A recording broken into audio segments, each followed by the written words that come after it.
ඒ ආය 500 මේ කන්නේ 500 කරනවා. පහුගිය දවස්වල පටන් ගත්තා. පොඩි ප්‍රමාණයකට හානියක් වෙලා තියෙනවා. නමුත් ඒක අපිට ඉස්සරහට ක්‍රියාත්මක කරන්න පුළුවන්. ඒ යාය 500 වැඩසටහනේ තියෙන විශේෂත්වය තමයි හරියට નિયમિત පොහොර නිර්දේශය නිසි වේලාවට යෙදීම.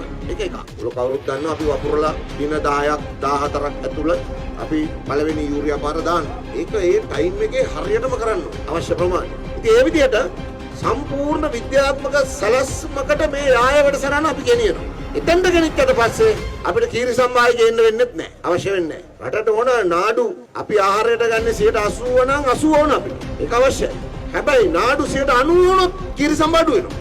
අපි වී වලට හොඳ මිලක් රජය දෙන නිසා නාඩු වවන්න පෙළඹුමක් තියෙනවා. හැබැයි අපේ බලාපොරොත්තුවක් තියෙනවා මේ ඊළඟ. ඒ කියන්නේ මේ කන්නේ වගා කරන නාඩු නොවන අනිත් ඒ වගේ මිල චුට්ටක් වැඩි කරන්න. සම්භාවගොල්ලෝ ගිය යල් කන්නේ විකුණනට වඩා මිලකට මේ පාර විකුණ ගන්න පුළුවන්. ඊළඟට කීරි සම්භා මිලත් අපි ටිකක් වැඩි කරන්න තීරණය කරලා තියෙනවා. ටිකක් වැඩි කරන්න මිල. ගොවියා මේ පැත්තටත් යම් පමණකට යොමු කරගන්න ඕන නිසා. ඒ නිසා මේ පාර මේ කන්නේ වගා කරන කීරි සම්භා වලට සහ සම්භා වලට ගිය යල් කන්නේ ලැබුණට වඩා වී වලට ඔයගොල්ලන්ට වී කිලෝ එකට ලැබෙන මිලේ වැඩිවීමක් තියෙනවා. ලබා දෙනවා. ඒ අර සමබරතාවය ගේන්න ඕන නිසා. මම හිතන්නේ පැහැදිලි ඇති දැන් වගා කරන වී ප්‍රමාණය රටට එන සහල් ප්‍රමාණය අපේ රටේ නිෂ්පාදනය වෙනවා. එහෙම වුණනම් අපිට කියන්න පුළුවන් ස්වයංපෝෂිතයි කියලා. සාලි. නමුත් අර සමහර වර්ග එහෙම වෙනකොට අපිට සිද්ධ වෙනවා පිට රටින් ටිකක් ගේන්න.